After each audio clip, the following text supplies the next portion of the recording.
मैं आप सभी को बता दें कि आज के इस आपका प्यारा सा यूट्यूब चैनल आशीष लर्निंग क्लासेज में सभी प्यारे बच्चों का स्वागत है। आज के इस वीडियो में हम बात करने वाले हैं चैप्टर 3 जिसका नाम है धातु एवं आधातु।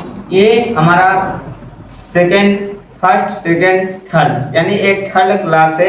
आपको फर्स्ट और सेकंड क्लास आपको बता चुके हैं, मतलब कि ये इस पार्ट का सेकंड क्लास है। आज इस सेकंड क्लास में पूरा इस चैप्टर को इस समाप्त किया जाएगा। आप बेहतर से देखिए, अगर वो दो वीडियो को अगर आप नहीं देखे हो, दो क्लास नहीं देखे हो, तो उन दोनों क्लासों को आप देख लीजिएगा, ताकि अगर आप इसको देखोगे तो आपको बेहद अच्छे से समझ में आएगा। इनमें हम क्या क्या पढ़ेंगे इस वीडियो में, इसको भी बता देते हैं। धातुओं का निष्कर्षण पढ़ेंगे, ठीक। उसके बाद अधिक क्रियाशील धातु है, कम क्रियाशील धातु, इसको पढ़ेंगे। विद्युत अपघटनीय विधि पढ़ेंगे। उसके बाद अमलगम क्या होता है, इसको भी पढ़ेंगे, ठीक। इतने टॉपिक इस वीडियो में हम पढ़ने वाले हैं और अच्छे से सभी प्यारे बच्चे अच्छे से देखेंगे, ठीक। चलते हैं, मैं शुरू करता हूं आज की इस वीडियो को और सारे प्यारे बच्चे अच्छे से देखेंगे, ठीक। तो हम पढ़ेंगे पहले, सबसे पहले नंबर हमारा पॉइंट होगा धातुओं का निष्कर्षण, ठीक। धातुओं का निष्कर्षण देखिएगा, आपको कल भी धातु का निष्कर्षण पढ़ाए थे, लेकिन आज जो धातुओं का निष्कर्षण बता रहे हैं, यह मुख्य क्रिया है जो धातु की सक्रियता श्रेणी पर निर्भर करती है, ठीक। जो धातु का निष्कर्षण होता है, धातुओं का निष्कर्षण किसका, धातुओं का निष्कर्षण, ठीक। निष्कर्षण, ठीक। इसको ध्यान से समझिएगा, ठीक। धातु का निष्कर्षण, ठीक। अब इसको समझिए, यह मुख्य क्रिया है जो धातुओं की सक्रियता श्रेणी पर निर्भर करता है, ठीक। इस श्रेणी मतलब कि धातु का निष्कर्षण मतलब होता है धातुओं के निष्कर्षण में बता रहे हैं कि आपको कौन सा तत्व कौन सा धातु है जो अधिक क्रियाशील है और कौन सा धातु है जो कम क्रियाशील है और कौन सा धातु है कि मध्य यानी बीच में जो क्रियाशील है, उसको हम इन बातों के आशय समझेंगे, ठीक। जैसे देखिएगा, यह मुख्य क्रिया है जो धातु की सक्रियता श्रेणी पर निर्भर करता है। सक्रियता श्रेणी आपको पढ़ाए थे। सक्रियता की श्रेणी किसे कहते हैं, धातु को एक ऐसी श्रेणी बनाई गई है जो ऊपर से नीचे की ओर घटते क्रम में उसका क्रियाशीलता के अनुसार रखा गया है, इसे हम सक्रियता श्रेणी कहते हैं, ठीक। उसी प्रकार से आप देखिएगा, वह मुख्य प्रक्रिया, वह मुख्य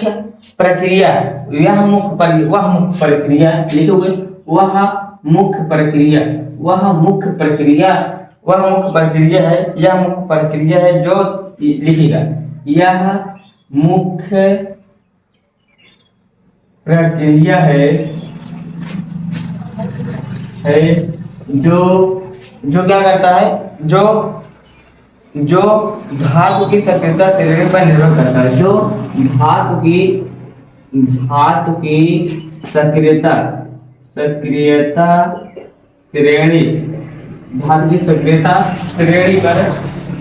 सक्रियता श्रेणी पर निर्भर करता है। क्या करता है, निर्भर करता है, ठीक।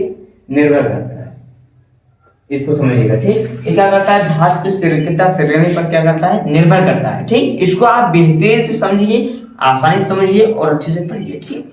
देखिएगा, उसके बाद नंबर 1 इसमें हम हेडिंग आएंगे, कम सक्रियता धातुएं, सक्रिय धातुएं, ठीक। क्या डालना पहला हेडिंग, कम सक्रिय धातुएं,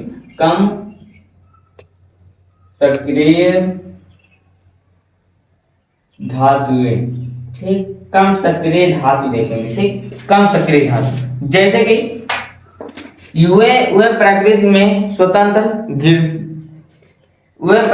स्वतंत्र मिलती हैं, सीधे शुद्ध पर ली जाती है, ठीक। ये मतलब प्रकृति में जब खुदाई होती है, एक शुद्ध मिलते हैं, ठीक। ये प्रकृति में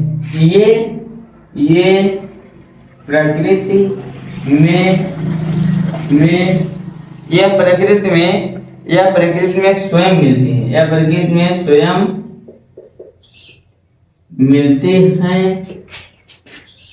मिलते हैं और शुद्ध मिलते हैं, और क्या मिलते हैं, शुद्ध मिलते हैं और सीधे शुद्ध कर ली जाती है, मिलते हैं तो सीधे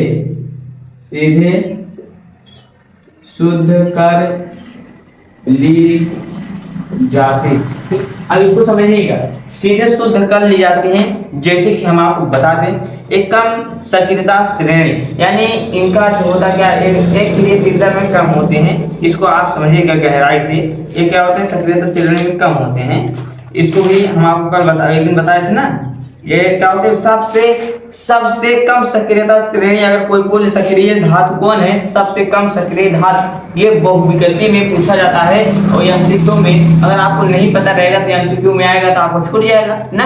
अगर आपको पता रहेगा तो आप क्या करोगे, सही का टिक लगा के अच्छे से चले जाओगे और आपको बेहद अच्छे से नंबर मिलेगा। ठीक, देखिएगा हमारी बात समझिएगा। ये क्या होते हैं, ये प्रकृति में स्वतंत्र मिलते हैं, स्वयं मिलते हैं, बात एक ही हुई, स्वतंत्र मिलते हैं, सीधे शुद्ध किले जाते हैं। जैसे देखिए कोयला का जब खुदाई होती है तो कोयले के बीच में कहीं बार ऐसे कोयले के बीच में कहीं मिल जाता है ना, तो सोना है, वो है, पीतल हो गया, ये सब सारी चीजें उसी सोने में मतलब मिल जाती हैं। तो जब मिल जाते हैं तो सीधा शुद्ध मिलती हैं, क्योंकि कोयले के बीच में रहता है, जहां पर रहता है शुद्ध ही रहता है। इसीलिए कह रहा है शुद्ध ही प्राप्त हो जाता है, शुद्ध ही कर ली जाती है, तुरंत ही सीधे ही शुद्ध कर ली जाती है। ठीक, इतना बातें समझ में आए। जैसे कि क्या, जैसे अब आपको बता दें कम सक्रियता श्रेणी, जब जैसे एयू यानी AU AG, ठीक, ये क्या है, कम सक्रियता श्रेणी। जैसे कि क्या, जैसे कि AU और AG, ठीक, ये क्या है, ऐसे से बढ़ते चले जाएंगे। आपको जितना ये से बढ़,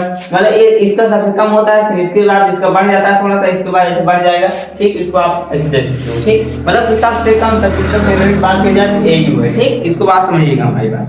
उसके बाद नंबर बी, मध्य सक्रियता धातु में मध्य, मतलब जो बीच में रहते हैं, जो सबसे बीच, जिसका मतलब कि ना तो जहाँ ज्यादा अधिक सक्रियता श्रेणी, ना अधिक ना तो कम, ठीक, यानी बीच में। ठीक, उसको देखिएगा क्या है, मध्यम सक्रिय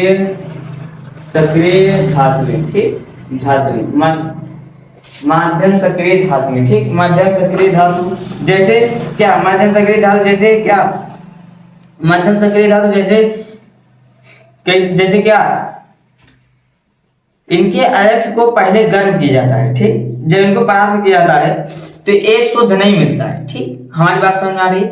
इसको अयस्क अयस्क का मतलब होता है जिसमें अशुद्धियां मिली होती हैं, उसे अयस्क कहते हैं। ठीक, अयस्क मतलब समझ रहे हो, जिसमें अशुद्धियां मिली होती हैं, जैसे कि कोई पदार्थ शुद्ध ना हो, उसे अयस्क ही कहते हैं। ठीक, बात समझ आ रही है हमारी। तो उसी के इसके अयस्क को पहले गर्म किया जाता है, तब प्राप्त किया जाता है। ठीक, मतलब गर्म करके इसको जितना मतलब जो और अशुद्धियां रहती हैं उसको हटा करके इसको प्राप्त किया जाता है। जैसे क्या, या फिर जेडियन, जैसे क्या यहाँ पर लिख लीजिएगा, जो बोले क्या बोले, इनके अयस्क क्या होते हैं, पहले गर्म करके तब शुद्ध किया जाता है। ठीक, जैसे Fe हो गया, ठीक, Fe हो गया, जेडियन। ठीक, ऐसे से आप बढ़ते जाएगा, उसको देख लीजिएगा। उसके बाद देखिएगा, इसके बाद जैसे इसमें भर्जन द्वारा इसमें किया जाता है। ठीक, अभी इसमें अगर आप कहेंगे तो इसको कैसे अलग किया जाता है, इसको कैसे, भर्जन द्वारा, किसके द्वारा, भर्जन द्वारा। ठीक, भर्जन क्या होता है इसको समझिएगा। भर्जन द्वारा सल्फाइड अयस्क को हवा की उपस्थिति में, इसमें क्या किया, सल्फाइड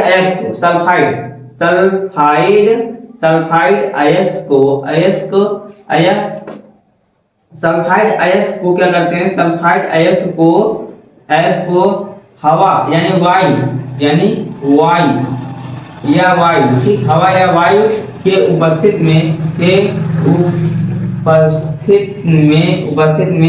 गर्म की जाती है, गर्म कर ली जाती है। ठीक, गर्म कर ली जाती हैं। उसी में गर्म करके ऑक्साइड में बदलना भर्जन कहलाता है। गर्म करके ऑक्साइड में बदलना, इसे जब गर्म करने पर ऑक्साइड में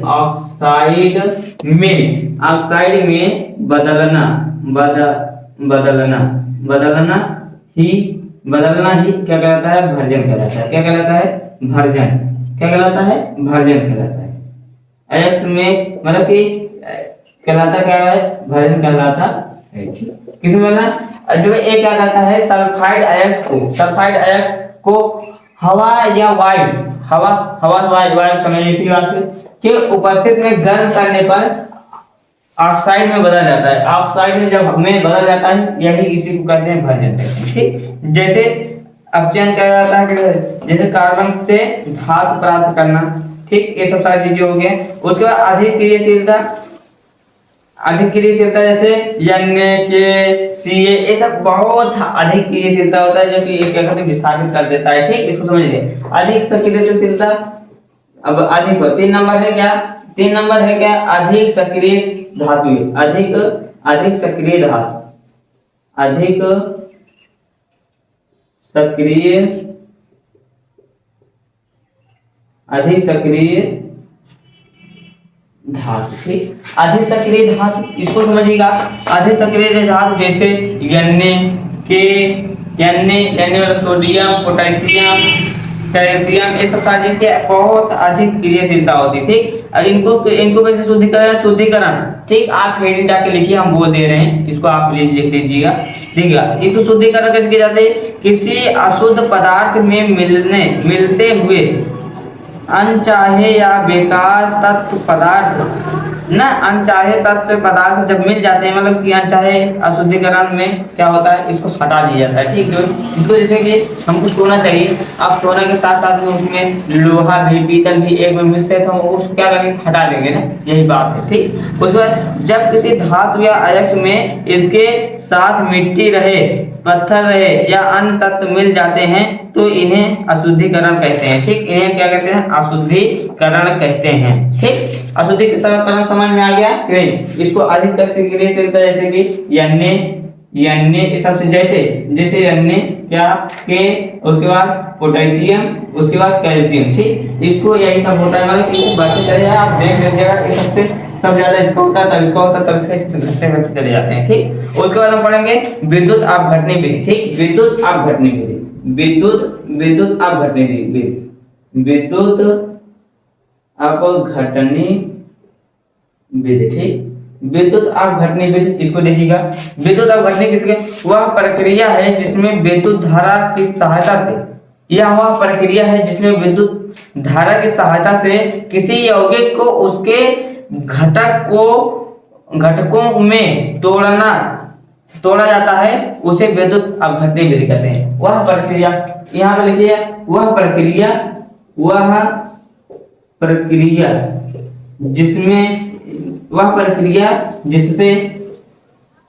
जिससे यौगिक में विद्युत धारा प्रवाहित करके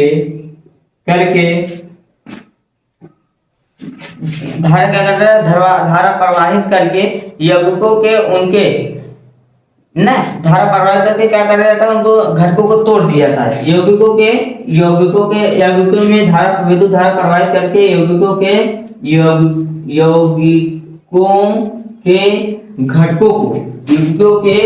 घटकों को तोड़ दिया जाता है, जिसे विद्युत अपघटनी विधि कहते हैं। ठीक, विद्युत अपघटनी विधि कहते हैं, तो समझ जाएगा। जैसे लिखे गया है NaCl। ठीक, ये तो हम दो मात्रा में NaCl ले लिए हैं। अब इसमें अगर हम विद्युत धारा प्रवाहित कर देंगे, इसके जरिए विद्युत धारा प्रवाहित करें, तो क्या हो जाएगा, Na अलग हो जाएगा। ठीक, Na अलग हो जाएगा, प्लस Cl2 हो जाएगा। ठीक, एक बार दो घटकों में टूट जाएगा, जो कि इसके ऊपर प्लस है, इसके ऊपर माइनस है। ठीक, बात समझ में आ रही है। जब इसमें आप विद्युत धारा प्रवाहित करोगे, तो ये दो घटकों में टूट जाएगा, आपको दिख रहा होगा आसानी से। ठीक, आप इसको ध्यान से पढ़िए। ठीक, बात समझ में आ रही। अब आपको विद्युत अपघटनी अच्छे से समझ आ गया होगा। अब मिश्र धातु एवं अमलगम पढ़ेंगे, ध्यान से देखिएगा। मिश्र धातु और अमलगम। ठीक, मिश्र धातु किसे कहते हैं, इसको भी समझेंगे। और अमलगम बेहद इसको पढ़ना अति आवश्यक है, क्योंकि पेपर बहुत बार पूछा जाता है। ये पॉइंट पढ़ना आपको अति आवश्यक है, क्योंकि ये पेपर में बहुत बार पूछा जाता है। ठीक, बात समझ में आ रही है हमारी। अच्छे से पढ़िए, ताकि आपको किसी भी प्रकार कोई भी प्रकार की दिक्कत ना हो। ठीक, पेपर में देने में दिक्कत ना हो और पढ़ने में भी दिक्कत ना हो। ठीक, बात समझ आ रही, इसको मिटा दें, क्या मिटा आपको बता दें। अब हम क्या बात करने वाले हैं, अमलगम और मिश्र धातु। ठीक, मिश्र धातु को देख लेते हैं आसानी से, मिश्र धातु क्या होता है, ताकि पूछे पेपर तो हम आसानी से उसका जवाब दे सकें। ठीक, मिश्र धातु। ठीक, मिश्र धातु क्या डालना है, मिश्र धातु, यहाँ पर हेड डालना है मिश्र, मिश्र धातु, मिश्र धातु। ठीक, मिश्र धातु और अमलगम। तो पहले सबसे पहले मिश्र धातु समझ लेते हैं। मिश्र धातु, ठीक, हेडिंग डालना है वह पदार्थ जो दो या दो से अधिक धातुओं या धातु प्लस आधार, दो या दो से अधिक, वह पदार्थ जो दो या दो से अधिक धातु या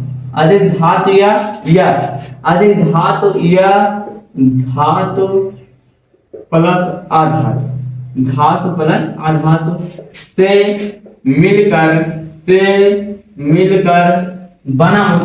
से मिलकर बना होता है,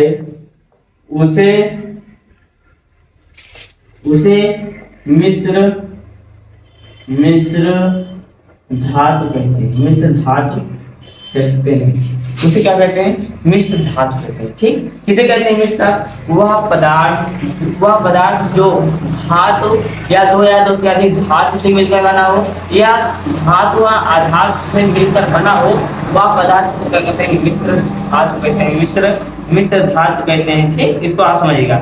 उसके बाद क्यों बनाए जाते हैं, मिश्र धातु क्यों बनाए जाते हैं, मजबूत बनाने के लिए मिश्र धातु क्यों बनाया जाता है। अगर कोई पूछ ले आपको मिश्र धातु क्यों बनाए जाते हैं, मिश्र धातु इसलिए बनाते हैं यौगिकों को मजबूत बनाने के लिए। ठीक, जैसे कि जंग से बचने के लिए, जैसे कि आप लोहे पर क्या करते हैं, परत चढ़ा देते हैं ना, उसको भी देखिएगा क्या करते हैं, स्टील परत चढ़ा देते हैं ताकि लोहे के परत में क्या, लोहे में क्या हो, जंग न लगे। ठीक, विशेष गुण जैसे चमक, कठोर, पानी के लिए ये सब सारी चीजें कर दिया जाता है। क्या हो गया, चमक, कठोर पानी के लिए कर दिया जाता है। जैसे कि हम क्या करते हैं, जैसे जो पीतल रहता है, पीतल में क्या करते हैं, सोने की परत चढ़ा देते हैं, सोने की पानी चढ़ा देते हैं, क्या होता है, चमकने लगता है। ऐसे बहुत सारे, जैसे पीतल किससे बनता है, तांबा और जिंक से ना, जब जिंक और तांबा और जब जिंक को आपस में मिला दिया जाता है पीतल बनता है। ठीक, कांसा बनता है कैसे, तांबा और टिन को जब मिला दिया जाता है कांसा बनता है। स्टील, लोहा और कार्बन, जब लोहा और कार्बन को मिला दिया जाता है तो स्टील बन जाता है। ठीक, इतना बात समझ में आया। उसके बाद अमलगम, इसके बाद समझते हैं क्या, अमलगम। ठीक, इस हेडिंग को आप अच्छे से समझिएगा, अमलगम। ठीक, अमलगम आप समझिएगा, एक विशेष प्रकार की मिश्र धातु है। ये भी एक धातु है, क्या है, धातु है, एक विशेष प्रकार की धातु है जिसमें पारा के अन्य धातु के साथ मिला होता है। ठीक, देखिएगा अब कहें अमलगम कैसे कहते हैं, अमलगम जिससे कोई ऐसी धातु हो जिसके साथ पारा भी मिला हो, मतलब कोई ऐसा यौगिक बना हो जिसके साथ पारा भी मिला हो, उसे हम अमलगम कहते हैं। अमलगम, पारा युक्त मिश्र धातु को अमलगम कहते हैं। किसे कहते हैं, पारा युक्त, यहाँ पे लिखिएगा पारा युक्त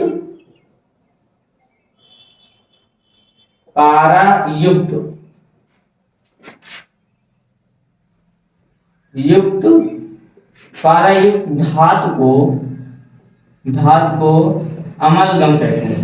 अमलगम कहते हैं। देखिएगा, पारा युक्त धातु को अमलगम कहते हैं। किससे युक्त, पारा युक्त धातु को क्या कहते हैं, अमलगम। उदाहरण में डेंटल अमलगम। ठीक, डेंटल अमलगम में क्या किया जाता है, दांत भरने में उपयोग होता है। दिल कहते नहीं, दांत में हमारे मसाला डाल रहे हैं, मसाला डलवाए हैं या मसाला डलवाएंगे, कहते नहीं, जैसे कि दांत किसी का बेकार हो जाता है, कहते नहीं इसमें मसाला डलवा देंगे, तो वही मसाला जो डालते हैं नहीं वही है, क्या है, डेंटल अमलगम डालते हैं उसमें। ठीक, उसका सोडियम अमलगम, जैसे सोडियम प्लस पारा को मिला दिया जाता है, सोडियम अमलगम बन जाता है। ठीक, ये सब सारी चीजें आपको, यानी कि आज कहें तो आपका चैप्टर इसी पर कंप्लीट होता है। हम आपको अगले नेक्स्ट वीडियो में इसके बाद जो चैप्टर है उस चैप्टर को हम बात करने वाले हैं और उसको अच्छे से पढ़ेंगे।